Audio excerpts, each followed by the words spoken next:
Hey guys, I'm Claire, the Fiddly Fig Girl, and today we're going to talk about humidity and your fiddly fig. Now, if you've ever lived in a really humid place, you know it can make it very uncomfortable to be outside and it can wreak havoc on our hair. However, if you're a houseplant, you love humidity and you don't mind it at all. So fiddly figs in nature grow in incredibly humid conditions. So in the rainforest, they're, ultimately at 60 to 80, maybe even higher % humidity. They love to be in humid conditions. They don't mind it at all. And they're a plant species that really doesn't suffer the negative effects of high humidity. Whereas if you take something like roses, they can actually be harmed by high humidity. They like it very sunny, very dry. And so if it gets very humid at night, your roses can very quickly develop powder mildew or black spot or different fungal humidity infestations. And so fiddly figs don't really have this. They love to be humid and lots of sunlight, lots of rain, and they don't really suffer any ill consequences of being too humid. So a lot of people infer from that fiddly figs need high humidity.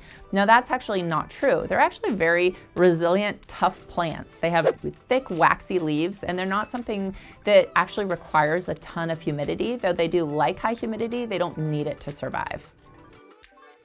So today we're going to talk about the perfect humidity for a fiddly fig, how to notice if your plant is getting too much or too little humidity, and how you can actually affect the humidity in your home to be the perfect growing conditions for your fiddly fig. So I think the first thing I will say is that fiddly figs are not plants that are really going to suffer from too high or too low of humidity, and so it's not that much of a concern. Sometimes people ask questions and they think that the problems they're having with their fiddles is due to humidity, but very rarely do we actually see that happen. A more common cause of a problem with fiddly fig is not enough light or overwatering. But, once in a while we do see fiddles that are suffering because of too little humidity or, maybe even having mold or mildew because of too much humidity, but it's a pretty rare occasion. So first I want to give you just kind of a refresher course on how houseplants grow. So all houseplants are basically outdoor plants that have been cultivated to live indoors. Fiddly figs in particular come from West Africa, where they've grown for millions of years in the rainforests, and they're perfectly adapted to live outdoors in the rainforest where it's very high humidity.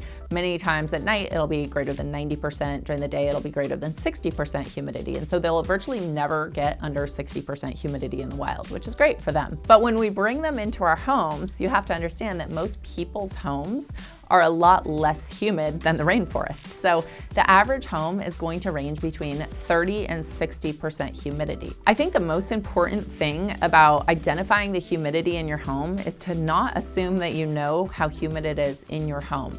This depends on a lot of things. It depends on how warm it is, how often you're running the heater or the air conditioning, and where you live in the world. It also depends on certain factors about your lifestyle, like do you take a shower every day? Do you cook with your lids off the pots and you're evaporating a lot of water? Do you have a lot of plants in your home? So there's a lot of factors that go into the relative humidity of your home. So don't just assume that your house is dry or humid. You actually want to measure. Luckily, it is really, really easy to measure the humidity in your home. They make humidity meters that are less than $10, and I recommend just picking one up. Most of the time they have temperature gauges on them too, and it's helpful to know the temperature and the position of your fiddly fig so that you know if it's comfortable.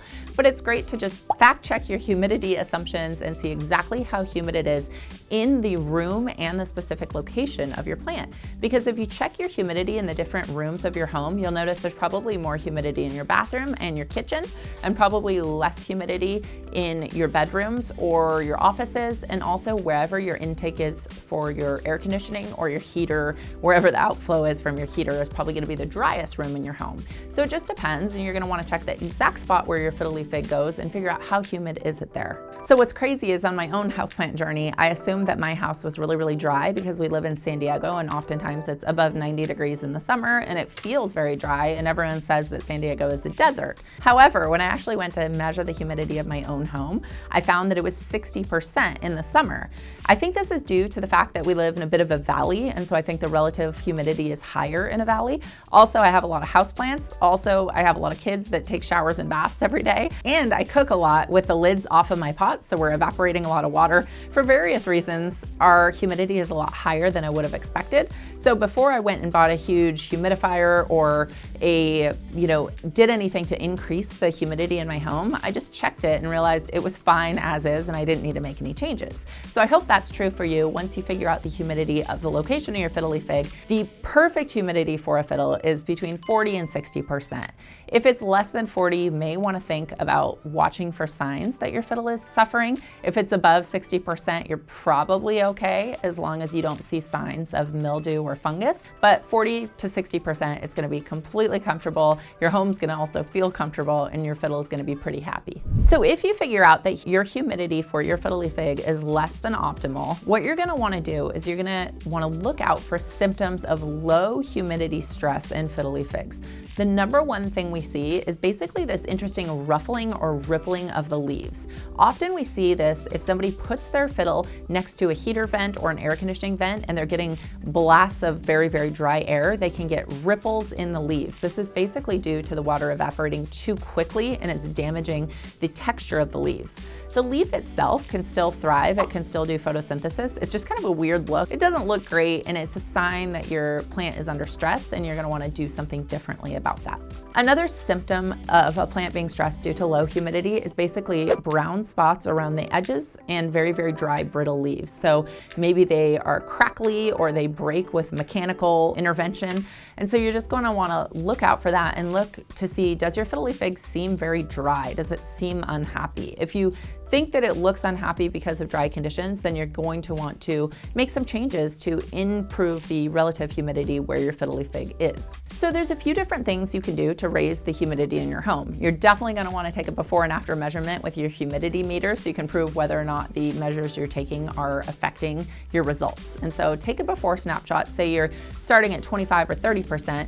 You can take several of these steps to improve your relative humidity to get it where you want it to be. So I think the easiest thing is basically lifestyle changes. So I talked about, if you shower, you could shower with the door to your bathroom open. So all of that humidity is going out into your home and circulating. If you cook a lot, maybe boil your water with the lids off of the pots. If your dishwasher is drying, just open your dishwasher. All of that humidity will go into your house instead of just basically being dried in your dishwasher. The other thing you can do is add more plants to your home. If you group your plants together, they get a higher relative humidity because they're all doing transpiration where they're releasing water. So that can improve the relative humidity.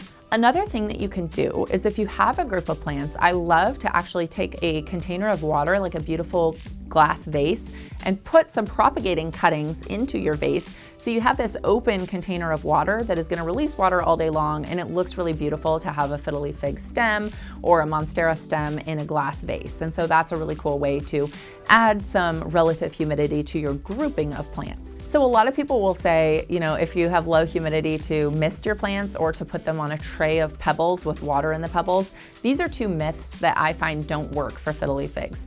If you think about the amount of water that you need to increase relative humidity, it is so much more than a few spritzes of a mister. Just to give you an example, to increase the humidity of my house by 10%, I need to run a 5-gallon humidifier. So that would put 5 gallons of water into the air to raise it 10% or more, 10 to 15%.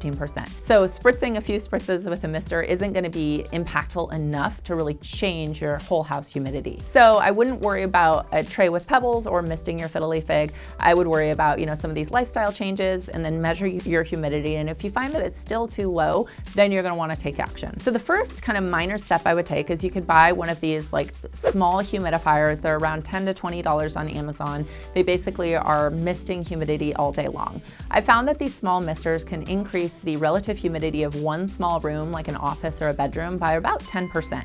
So that can work if you run it every day. Say it's your office and part of your daily routine is just filling up your humidifier and hitting on and letting it run all day. However, if you really want to make a bigger change in your humidity, you're going to want to go bigger with a large humidifier. And I will link to the one that I like below. I believe it's 5 gallons. So depending on the setting, it could run for several days with that amount of water, or you could turn it to high and it could run 5 gallons in one day. So it really depends what you're looking for. If you're only looking to increase the relative humidity of one room, say you have an office or a plant room and you just want to increase the humidity there, one of these large humidifiers can be a great solution.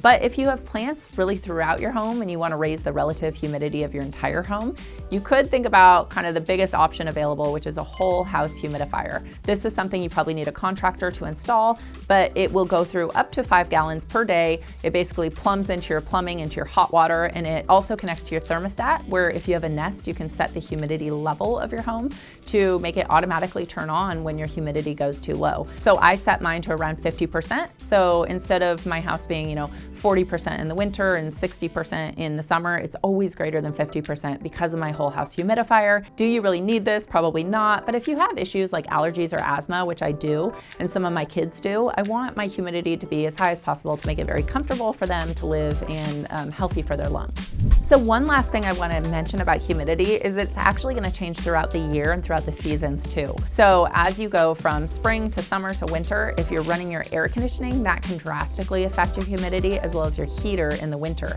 So you're going to want to just double check with your humidity meter throughout the year so that you know whether or not you need to change your humidity strategy. It's really important to have a humidity meter and to also just keep an eye on your plant and look for some of these symptoms of stress from low humidity. I hope it doesn't happen to you, but it's really important to be armed with this knowledge so you know what to look out for, and it's just kind of fun to be aware of the humidity patterns in your home. So I hope this video was helpful, and I'll see you in the next one.